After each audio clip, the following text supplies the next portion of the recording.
नमस्कार मित्रांनो, मी नितेश सावंत तुमचं मी स्वागत करतो माझ्या यूट्यूब चॅनलवर म्हणजेच भांडुपकर #नितेशमध्ये।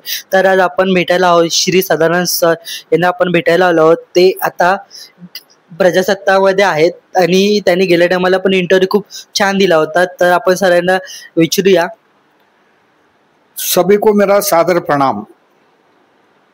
मैं पिछले बार इंडिपेंडेंट कैंडिडेट करके महाराष्ट्र विधानसभा इलेक्शन में भांडुप क्षेत्र से खड़ा था। अभी मैं प्रजाशक्ति पार्टी समदर्शी इसमें ज्वाइन किया हूँ। ये ऑल इंडिया पार्टी है। ये 2013 में उत्तर प्रदेश में ये पार्टी शुरू हुआ था। इसको भी पूरा ऑल इंडिया लेवल में हम लॉन्च कर रहे हैं। मैं प्रजाशक्ति पार्टी समदर्शी का नेशनल ट्रेजरर हूँ।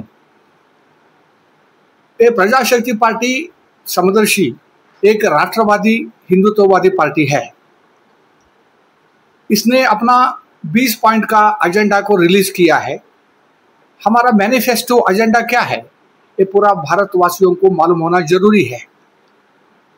इसका पहले एजेंडा हमारा है ये जो हिंदू मंदिरों को सरकार अपना नियंत्रण में लिया है, ये भारतीय जनता पार्टी हो कांग्रेस हो, एक एक करके सब मंदिरों को अपना हाथ में ले लिया है। इसका जो भी धन राशि मिलता है इसको अपना ट्रेजरी में लेते हैं। मिनिस्टर्स और ब्यूरोक्रेट्स इसका पैसा का फायदा उठा के वीआईपी ट्रीटमेंट लेते हैं और हिंदुओं का पैसा हिंदू गरीब के लिए जो यूज होना चाहिए था इसके बदले इसको बाकी धर्म का लोगों को उनका हेल्प करने के लिए, उनका यात्रा, उनका पवित्र स्थल को जाने के लिए वगैरह यूज हो रहा है। इसको हम बहुत सीरियसली लिए हैं। हमारा कहना है सरकार का नियंत्रण पूरा हटना चाहिए। कैसे अभी मुस्लिम्स और क्रिश्चियंस का, चर्च और मस्जिद का ऊपर गवर्नमेंट का कुछ भी कंट्रोल नहीं है, सिर्फ हिंदू मंदिर के ऊपर क्यों? तो इसका मतलब है हिंदू हमारा इधर सेकंड क्लास और थर्ड क्लास सिटीजन करके हैं। इसलिए कुछ भी करो हिंदुओं के ऊपर, इनका पूरा कानून बांध के रखो, कानून में इनका पैसा सब उठा के लेकर जाओ, कुछ होने वाला नहीं। ऐसा इंप्रेशन भारतीय जनता पार्टी और कांग्रेस की वजह से हुआ है। हम अधिकार में आएंगे, हम सत्ता में आएंगे, हम पूरा ये जो हिंदू मंदिरों का सरकारी नियंत्रण पूरा हटाएंगे। इसके बदले एक स्वतंत्र सनातन बोर्ड को स्थापित करेंगे। इसमें हिंदू संत, हिंदू एजुकेटेड लोग, हिंदू इंडस्ट्रियलिस्ट सब रहेंगे और इसका 50% पूरा धनराशि हिंदू गरीबों के लिए, उनको मदद करने के लिए, उनका एजुकेशन के लिए, उनका मेडिकल के लिए, उनको घर बनाने के देने के लिए, सब तरह का सहायता करने के लिए हम रिजर्व रखेंगे। और बाकी 50% मंदिरों का मेंटेनेंस करने के लिए, जो कुछ मंदिर में कलेक्शन ही नहीं होता है, बहुत दयनीय स्थिति में है, उसको इम्प्रूव करने के लिए, उनका इंफ्रास्ट्रक्चर बढ़ाने के लिए हम यूज़ करेंगे। अभी बहुत सारे मंदिरों में क्या हुआ है, जो भी धनराशि आता है इसको ज्वेलरी, डायमंड में इसको कन्वर्ट करके बैंक का ट्रेजरी में रखा जाता है। हम इसका विरोध में हैं। जो नेसेसरी है उतना ही रखो, बाकी सब भगवान को इतना ज्वेलरी, डायमंड वगैरह की क्या जरूरत है? जो जरूरत है उतना ही रखो, बाकी सब हिंदू समाज के लिए यूज करो। हमारे हिंदू समाज अभी गवर्नमेंट का दबाव की वजह से बहुत दयनीय स्थिति में है। हमारा बर्थ रेट कम हो रहा है, हिंदू गरीबों को कोई हेल्प करने वाला नहीं है। टैक्सेस वगैरह भर भर के इनको पूरा सुबह से शाम तक काम कर करके धर्म के बारे में काम करने के इनको टाइम नहीं मिल रहा है। ऐसा पूरा मंदिरों का कंट्रोल गवर्नमेंट का निकल जाएगा, सनातन बोर्ड में आ जाएगा। सनातन बोर्ड हिंदुओं के लिए काम करने को शुरू करेगा। ये पूरा बदलाव हो जाएगा और हिंदू फिर फर्स्ट क्लास सिटीजन बनेंगे और हिंदू जनसंख्या बढ़ेगा। और इसके अलावा हम घर वापसी का भी डिपार्टमेंट सनातन बोर्ड में खोलेंगे। कोई भी बाकी धर्म का लोग हिंदू धर्म में आना चाहता है, क्योंकि हिंदू धर्म में बहुत सारे अच्छा विषय है, उनको भी हम मदद करेंगे। घर वापसी के लिए हम मदद करेंगे। ये हमारा पहला एजेंडा है। तो हमारा दूसरा एजेंडा है, ये भारत देश कभी भी सेक्युलर सोशलिस्ट नहीं था। हम आप रामायण से ले लो या महाभारत से ले लो, वो पूरा ये सनातन राष्ट्र है।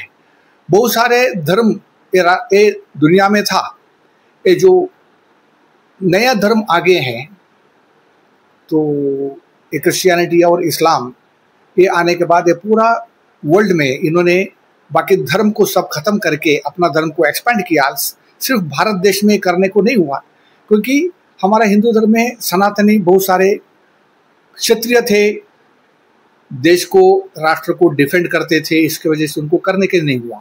लेकिन अनफॉर्चुनेटली ये कांग्रेस पार्टी का उदय होने के बाद हिंदुओं को निशस्त्र करके इनको निकम्मा करने का काम शुरू हो गया है। तो शस्त्रास्त्र नहीं रखना है, तुम लोग बाकी धर्म के ऊपर धर्म के लिए रक्षा करने के लिए कुछ करने का जरूरत नहीं है, ऐसा करके बोल के हम अभी हिंदू फाइटिंग का मूड में नहीं है, धर्म का रक्षा के लिए फाइटिंग का मूड में नहीं है। तो इस यही कांग्रेस का एजेंडा, बीजेपी का एजेंडा में 42nd अमेंडमेंट इंदिरा गांधी ने भारत का कॉन्स्टिट्यूशन में सेक्युलर और समाजवाद करके डाल दिया है। हम अधिकार में आएंगे, हम ये वर्ड सोशलिस्ट और सेक्युलर, इसको वर्ड को निकालेंगे, ये सनातन राष्ट्र करके हम इसको घोषित करेंगे। इससे क्या होगा, जो भी बहुत सारे कानून है हिंदुओं के खिलाफ है, हम धर्म के बारे में बोलेंगे, बोलेंगे कॉन्स्टिट्यूशन के विरोध में है, इनको अरेस्ट करो, इनके ऊपर केस डालो, ये सब खत्म हो जाएगा और हिंदू धर्म सच्ची तरीके से रिवाइव होके अगेन भारत देश और पूरा वर्ल्ड में फिर विराजमान होगा, ऐसा हमारा आशा है। फक्त हे मराठी लोकांसाठीच का केलं जातं?